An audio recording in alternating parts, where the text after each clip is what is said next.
Rain fell on the colony of Brightwater for 3 days before the ships came. Daniel remembered that detail more than any other. The mud on his boots, the smell of wet soil, the way his little sister laughed at the puddles. Then the sky split open with engines, and everything he knew was gone in an afternoon. That was 11 weeks ago. Now he sat in a cold stone cell far below the ground, on a world whose name he could not say, waiting to die for the amusement of creatures who saw him as livestock. The cell was carved from black rock. Water dripped somewhere in the dark. Daniel was thin now, his clothes torn, but his hands were steady. He had spent the long days doing the only thing that kept him sane. He read. They had let him keep the crate from his ship by mistake. The guards had pawed through it, looking for weapons, and found only paper. Books. Heavy, useless paper bound in cloth and leather. The guards had laughed, made a sound like grinding stones, and tossed the crate into his cell as a joke. Let the soft thing read while it waits to be eaten. So he read. Old Colony Histories. A book of star charts. A worn collection of stories his mother had packed for the journey. He read them all, again and again, until the words felt like the only solid things left in the universe. Footsteps echoed down the corridor. Heavy ones. The kind that belonged to the masters. The door scraped open and 2 overseers filled the doorway. They were tall, taller than any man, with thick scaled hides the color of dried blood and eyes like yellow lamps. They wore armor of dark metal and carried staffs that could burn a hole through a wall. These were the rulers of this place, the warrior caste of an empire that had conquered 1,000 worlds and remembered every victory in its bones. One of them looked down at Daniel and spoke in the rough trade tongue that all conquered species were forced to learn. You fight today, soft one. Stand. Daniel stood. He did not shake. He had decided, weeks ago, that fear was a thing he would not give them. It was the only thing he still owned. They marched him up a long ramp through tunnels that smelled of sand and old blood. Other captives watched from their cells as he passed. Strange creatures, some huge, some small, all with the same hollow look in their eyes. The look of beings who had stopped hoping for anything. At the top of the ramp was an armory. Racks of weapons lined the walls. Blades longer than a man, clubs studded with metal teeth, spears, hooks, things Daniel had no name for. An overseer gestured at them with one clawed hand. Choose. Choose your death, or we choose for you. Daniel looked at the wall of weapons for a long moment. Then he turned away from it. I don't want any of those, he said. The overseer tilted its head. Every meat chooses a weapon, even the ones who cannot lift it. Choose. I want my crate, Daniel said. The one from my cell. That's all. The overseers looked at each other. The yellow lamps of their eyes flickered with something that might have been amusement. One of them barked an order, and a smaller worker scurried off and returned dragging the wooden crate of books. It dropped the crate at Daniel's feet with a thud. You wish to die holding paper, the overseer said. It was not a question. It was the closest thing to a joke its kind could make. Good. The crowd will enjoy this. A creature too stupid to hold a blade. Daniel knelt and opened the crate. He did not pick the heavy histories or the star charts. He chose 3 books, slim ones, and gathered them carefully in his arms the way a man might hold something precious. Then he stood and waited. The overseers laughed their grinding laugh and shoved him forward. Ahead was a gate of black iron, and beyond it, light. The roar came through the metal like a living thing. Daniel could hear them now, the crowd, tens of thousands of voices howling for blood. This was the Colosseum of Vorath, the beating heart of the empire, where conquered peoples had been thrown to die for 10,000 cycles so their masters could feel strong. A horn sounded somewhere high above. The crowd's roar climbed higher, hungry, certain. They had been promised a new species today, a human. Word had spread that humans were soft, weak, barely worth the sand. They wanted to watch the soft thing break. The gate began to grind upward. Daniel breathed in slowly. He thought of the rain on Brightwater. He thought of his sister laughing at the puddles. He thought of his mother packing these books with careful hands, never knowing where they would end up. Then the gate was open, and the light poured in, blinding white sun on golden sand. The arena spread before him, vast and round, ringed by countless screaming faces. At the far end, on a high throne, sat the cold figure of the High Warden, the master of this place. Daniel stepped out onto the sand. He did not raise a fist. He did not bare his teeth. He simply walked forward into the center of the killing floor, a thin human in torn clothes, carrying 3 books pressed against his chest like a shield made of nothing. The crowd saw him. The crowd saw what he carried. And something strange happened. The howling faltered. A confused murmur rippled through the stands, then spread, then died. The roar that had shaken the iron gate broke apart and faded into nothing. By the time Daniel reached the middle of the arena, the place that had screamed for blood for 10,000 cycles had gone completely, utterly silent. The silence did not last. It never did in a place built for noise. High on his throne, the warden leaned forward, irritated by the quiet. He lifted one clawed hand and made a sharp motion. Across the arena, a second gate groaned open, and out of it walked the thing the crowd had truly come to see. His name was Garrick. He was a champion of the heavy worlds, a creature twice the height of a man and 4 times the weight, with arms thick as tree trunks and a hide of gray plates like living stone. He had fought in this arena for 60 cycles and had never lost. The crowd found its voice again at the sight of him, and the roar came back all at once, a wall of sound. Garrick carried a war hammer the size of a door. He looked across the sand at the small, soft creature holding paper, and he frowned, because in 60 cycles no opponent had ever simply stood there doing nothing. Daniel watched the giant come. His heart was pounding so hard, he could feel it in his throat. But he had thought about this moment for 11 weeks, lying in the dark, and he knew one thing for certain. He could not win a fight against this creature. No human could. So he would not fight. Garrick stopped a few paces away and raised his hammer. The crowd screamed for the blow. Daniel opened one of his books. He began to read, out loud, in the trade tongue. His voice was not loud, but the arena had a strange shape that carried sound, and in the gap before the killing blow, the words reached the giant's ears. There was once a strong people, Daniel read, who lived on a world of storms. They were the strongest in all the stars. No one could stand against them. And so another people came, who were not stronger, but cleverer, and they put chains on the strong ones and made them fight for sport. And the strong ones never asked why. Garrick's hammer did not fall. The giant stared down at the small creature reading from a book in the middle of a death match. Something flickered behind his deep-set eyes. The story was about heavy worlders. The story was about him. That isn't real, Garrick rumbled, the first words he had spoken in the arena in years. You made it up. Maybe, Daniel said, lowering the book. He took a slow step to the side, keeping distance. But you could crush them. The masters. One hand. You know you could. So why do you do this? Why do you swing the hammer for them instead of at them?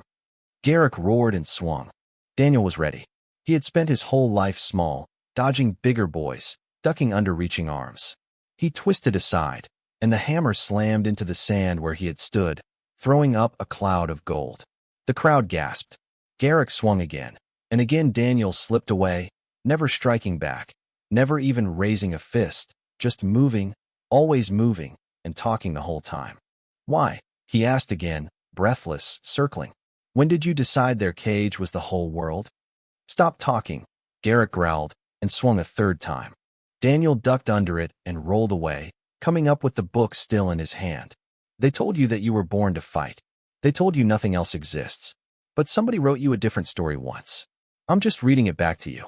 The fight became something the arena had never witnessed. The giant chased, and the small one fled, but the small one never stopped speaking, and every word seemed to land harder than the hammer ever could. Garrick's swings grew slower. His breathing grew heavy, but not from effort. Something inside him was breaking, and it was not his body. The crowd did not know what to feel. They had come for blood, and were getting a lesson instead. Some booed. Some fell silent.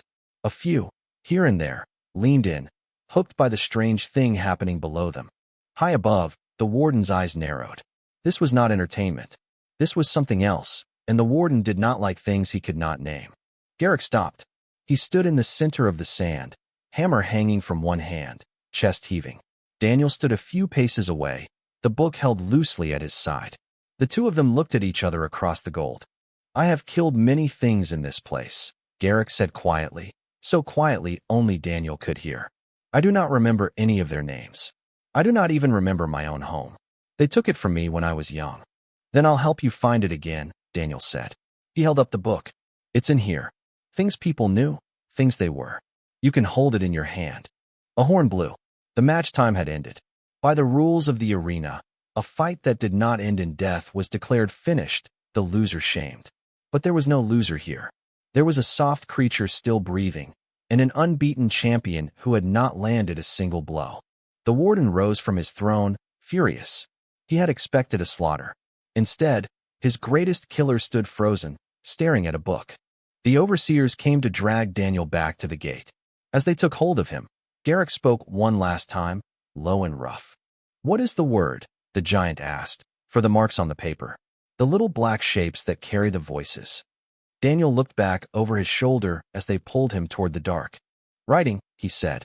"It's called writing. I can teach you." The gate closed behind him. Up in the stands the crowd was filing out, but they were not talking about who had died, the way they always did. They were arguing about what the human had said. Down in the pits beneath the sand, the captives lived in long rows of cells cut into the rock. No light reached them but the dim glow of old lamps. They were fed once a day, exercised like animals, and otherwise left in the dark to wait for their turn to die. Daniel was thrown back among them with his crate of books, which the overseers had returned to him as a kind of mockery. Let the strange one keep his paper. It had not saved him.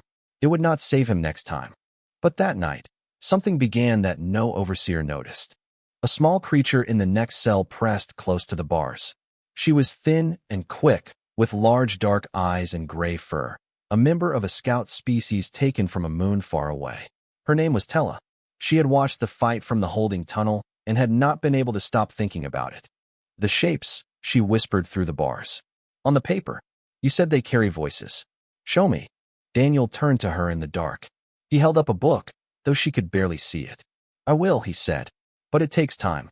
You learn one shape, then another. Each one is a sound. Put the sounds together, and you have a word. Put the words together, and you have everything anyone has ever thought." Tella's eyes shone. "Teach me the first one." So he did.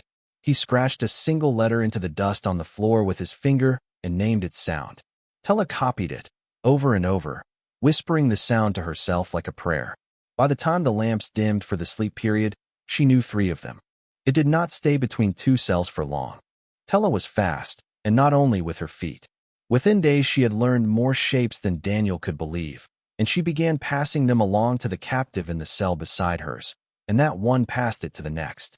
In the dark, in whispers, a thing the Empire had never permitted began to spread from mouth to mouth and finger to finger. Not rebellion, not weapons, something far more dangerous. The captives were learning to read. They had no paper, so they wrote in dust, in scratched stone, in the grime on the walls. Daniel tore pages from his less important books and passed them through the bars, and the captives held them like sacred things, tracing the lines with claws and fingers and tentacles, sounding out the words. A week into it, a heavy footstep approached Daniel's cell in the night. He tensed, expecting an overseer. But it was Garrick. The giant crouched outside the bars, his huge frame folded small in the narrow corridor. He said nothing for a long moment. Then he spoke. "I cannot sleep," Garrick admitted. "Your story stays in my head. The strong people who never asked why." He paused. "I want to ask why, but I do not have the words for the questions. I never learned them. They never let me." Daniel moved to the bars and sat down across from him. "Then we start with the shapes," he said. "Same as everyone. You're not too big or too old for it. Nobody is." And so the unbeaten champion of the heavy worlds began to learn the alphabet of the trade tongue from a soft creature half his size, in the dark, where the masters could not see. The lessons grew. Daniel began to do more than teach letters. In the long hours between feedings, he read to them. He read the histories from his crate, stories of his own people and of worlds the captives had never heard of. He told them that on his world, the dead were written down, every name kept in books so that no one was forgotten. He told them that knowing things was not a privilege the strong handed out. It was something a being could simply take, and once taken, could never be removed. The captives drank it in. They began to talk to each other not as doomed animals, but as people who had once had homes and names. A small creature in the far cells, who had not said a word in 2 cycles, suddenly told the others the name of her mother and the color of her sky. Others followed. The pits had been silent with despair for as long as any of them could remember. Now they filled with low voices in the dark, each one giving back a piece of the world it had lost. And ideas came with the words. Dangerous ones. If the masters are not gods, Tella whispered one night, sounding it out from something Daniel had written, then they are only the ones holding the keys. Yes, Daniel said. And keys can be taken. Yes, he said. But that's not the most dangerous part. Tella looked at him, confused. What is more dangerous than taking the keys? Daniel held up one of his books. Knowing why you want to.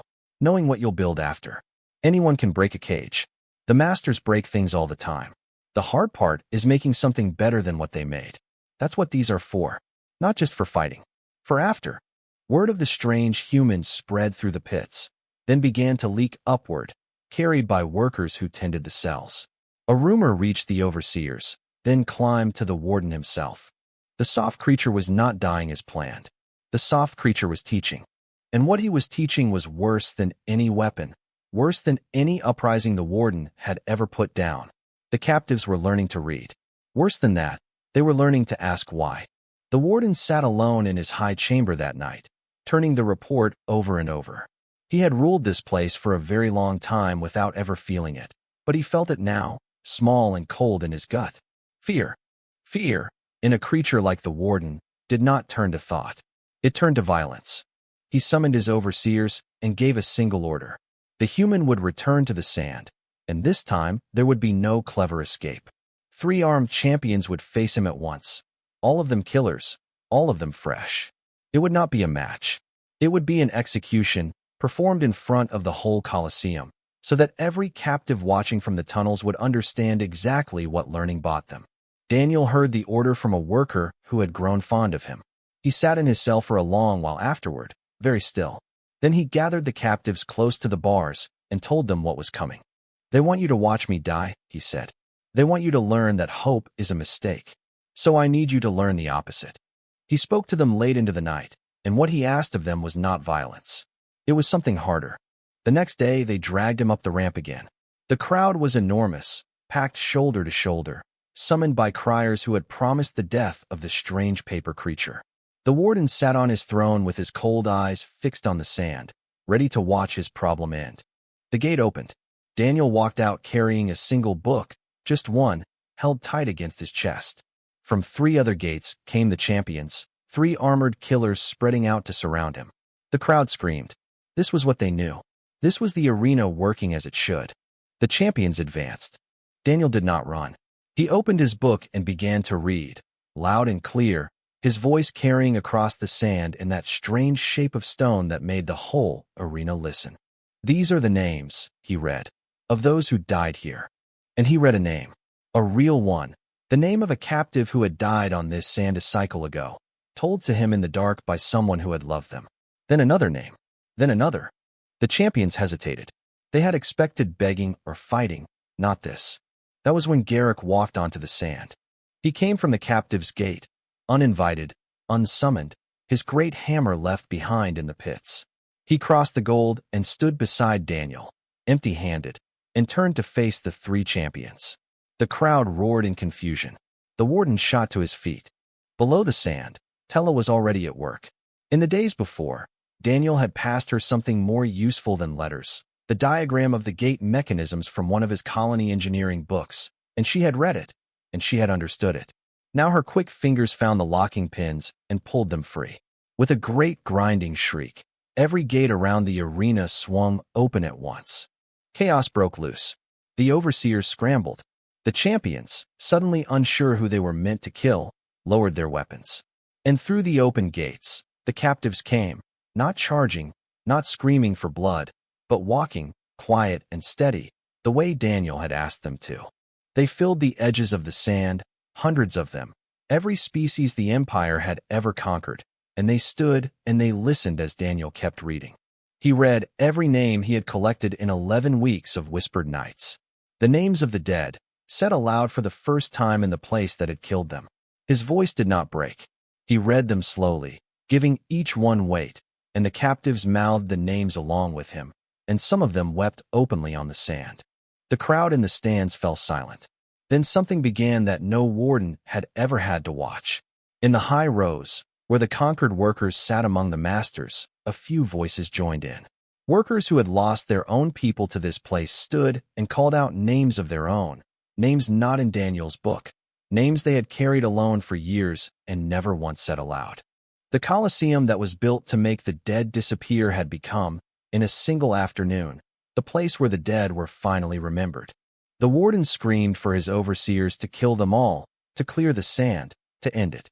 But the overseers looked out at the silent, weeping crowd and the hundreds of captives standing peacefully in the open, and for the first time, some of them did not move. Daniel closed his book. He looked up at the warden on his high throne. "You built this to teach a lesson," Daniel called out, and his voice carried to every corner. "That the strong get remembered and the weak get forgotten. But you had it backwards. The strong vanish the moment they fall, because nobody writes them down. The ones who last are the ones who keep the names. Not the killers, the ones who remember." The warden stood frozen, claws gripping the rail of his throne, looking down at an arena that no longer belonged to him. Around the great ring, the captives began to do the thing Daniel had taught them in the dark. They sat down on the sand. All of them, together, slowly, a sea of conquered peoples lowering themselves onto the killing floor and refusing to fight. The crowd watched. The overseers watched. And high above it all, in the public broadcast tower that carried the games to 100 worlds, a single worker made a quiet decision. She did not cut the feed. Everything happening on the sand was going out, live, across the entire empire. A signal travels fast across an empire. Faster than ships, faster than armies. By the time the warden's overseers finally cut the broadcast tower's power, the damage was done. The feed had run for nearly an hour, and it had reached worlds the warden had never set foot on. On a mining moon far from Vorith, a crew of conquered laborers stopped their machines and gathered around a cracked screen, watching a soft creature read the names of the dead. On a farming world, a family heard a name in the long list and went silent, because it was the name of a son taken to the arena 10 cycles ago, a son they had been forbidden to mourn. Across a dozen planets, in 100 languages, the same thing happened at once. The conquered heard their lost ones spoken aloud, with respect, by a stranger, and something long buried in them woke up. The masters had ruled for 10,000 cycles on one simple idea. The weak are forgotten. Only the strong endure, and the masters were the strongest, so the masters would endure forever. It was the foundation under everything. The reason the conquered never rose, because what was the point? You would die and vanish, and no one would ever know you had lived. Daniel had cracked that idea open in a single afternoon.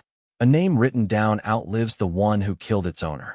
That was the whole thing, and the masters had no answer for it, because it did not live in muscle or armor. It lived in marks on paper, and paper could be copied and hidden and handed along in the dark. In the days that followed, small fires of defiance flickered to life across the empire. On 3 worlds, laborers refused to work and instead spent their shifts teaching each other the shapes of letters. On another, a crowd gathered outside a regional arena and would not leave until the games were canceled. None of it was an army. None of it was a weapon. It was something the masters had no defense against, because they had never imagined it could exist. It was a people deciding, all at once, that they would no longer agree to be forgotten. The warden understood, too late, what he was facing. He could crush a rebellion. He had done it many times. But he could not crush this, because there was nothing to strike. You cannot kill an idea by killing the one who spoke it. Still, he tried the old way first. He had Daniel brought to his high chamber, alone, under heavy guard. The room was vast and cold, lined with trophies from 10,000 cycles of conquest. The warden sat among them like a statue, and Daniel stood before him, thin and tired but unbroken, still holding one of his books. "You have caused me a great deal of trouble," the warden said. "You caused yourself the trouble," Daniel answered. "I only read out loud." The warden studied him for a long moment with those cold yellow eyes. Then he made an offer, the kind he had never made to any captive before. "I will free you," he said. "Wealth, a ship, a world of your own, far from here, where you may live out your soft little life in peace. All of it is yours. You need only stop. Tell them it was a trick. Tell them the dead are still gone. Walk away, and I will let you walk." Daniel was quiet for a moment. He looked at the trophies on the walls, The remembered victories of a people who wrote down only their own glories and erased everyone else. You don't understand what you're asking, he said finally. You think I'm the source. Pull me out, and the river stops. But I'm not the source. They are. Every captive in your pits.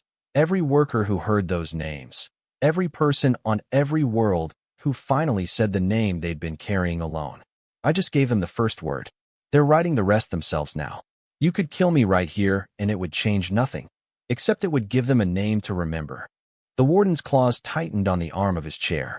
Daniel stepped forward and set his book down on the cold floor between them. He pushed it across the smooth stone until it rested at the base of the warden's throne. You want to win? Daniel said. Then read. That's your whole empire in there, the part you never let anyone write. The histories of the people you conquered. The names of the worlds you burned. The things your own ancestors did to climb that throne. You built your power on forgetting.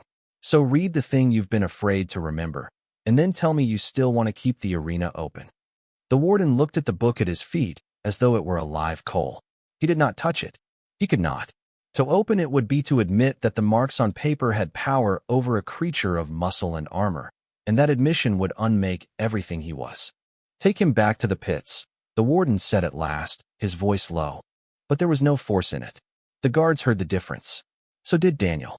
As they let him out, Daniel glanced back one last time. The warden had not moved.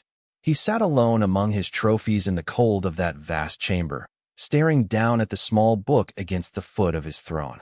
His ancient face was hard to read, but there was something in it Daniel had never seen on a master before. It looked almost like doubt. The Empire had heard the names of its dead now. There was no way to make it unhear them. The end of the Empire did not come with a battle. That was the part the Masters could never have predicted, and the part Daniel had planned for from the very first night in the dark. The captives were ready to rise. After the broadcast, after the names, after seeing the overseers hesitate on the sand, the fire in the pits had become ablaze. They had the numbers. They had Garrick and a dozen other champions among them. They could storm the upper levels, overwhelm the guards, and tear the Masters apart with their own hands. Many of them wanted to. After everything that had been done to them, who could blame them? Tella came to Daniel's cell in the night before it was to begin, her dark eyes bright and hard. We can take it, she said. All of it. We outnumber them. We end them the way they ended ours. Tonight. Daniel shook his head slowly. And then what? He asked. You kill the Masters. You stand on the sand covered in their blood. And the next people who come along, who see only the strong winning and the weak dying. What do they learn? They learn the same lesson the Masters taught. That the arena was right all along. That this is just how the universe works. You wouldn't be ending it, Tella. You'd be keeping it going with a new face. Tella's jaw tightened. So we just forgive them? After everything? No, Daniel said. We do something harder than forgiving and harder than killing. We make them choose. In the open. In front of everyone. We give them the chance to prove they learned something, and we let the whole Empire watch what they decide.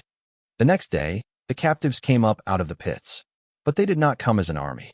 They came onto the sand the way they had before, quiet and steady, hundreds of them filling the great ring under the open sky.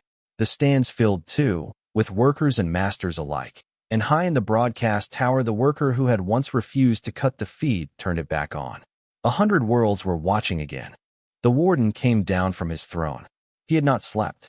He carried something in one clawed hand, and when he reached the edge of the sand, those near enough could see what it was. It was the book Daniel had left at the foot of his throne. The pages were worn now, as though they had been turned many times. The two of them met in the center of the killing floor, the soft creature and the ancient master, with the eyes of an empire upon them. I read it, the warden said quietly. All of it. The names of the worlds. The things we did. He was silent for a moment. I did not know most of it. We were taught only the victories. No one ever wrote down the cost. No one was allowed. Now someone has, Daniel said.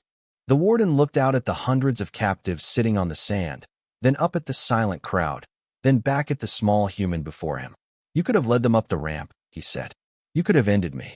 Why did you not? Because I don't want to win the arena, Daniel said. I want to close it. He turned and looked at Garrick, who stood at the front of the captives. The giant met his eyes, and then, slowly, the unbeaten champion of the heavy worlds walked to the center of the sand. He had carried his great hammer up from the pits one last time. He stopped before the whole Colosseum, lifted it, and laid it down on the gold in plain sight of everyone. Then he stepped back and left it there. For a moment nothing happened. Then a captive near the edge stood, walked forward, and laid down the blade she had been given. Then another. Then another. One by one, across the whole arena, the conquered peoples of the empire came forward and set their weapons on the sand, until the killing floor was covered not in blood, but in a great pile of laid-down arms, and not one of them had been raised in anger. The crowd watched in total silence. It was the same silence as the day Daniel first walked in carrying his books, but it was not the same kind. That silence had been confusion and hunger. This one was something the Colosseum had never held before. It was the silence of people watching a thing in that they had believed would last forever. The warden looked at the pile of weapons. He looked at the book in his hand. Then he turned to the overseers ringing the arena and gave an order, the last order he would ever give as master of the games. "Open the gates," he said. "All of them. Not for fighting." His ancient voice caught for a moment. "For leaving."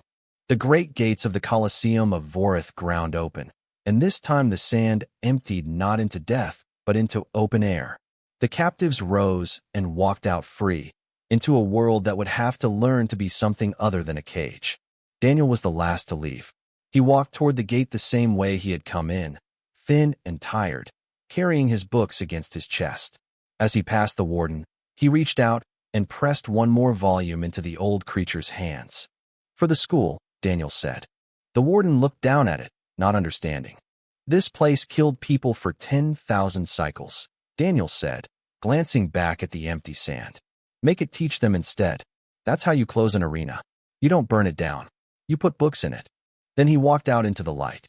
Behind him the killing floor lay quiet. No crowd, no horns, no blades. Just the long empty ring and the sand, waiting to be turned into something else.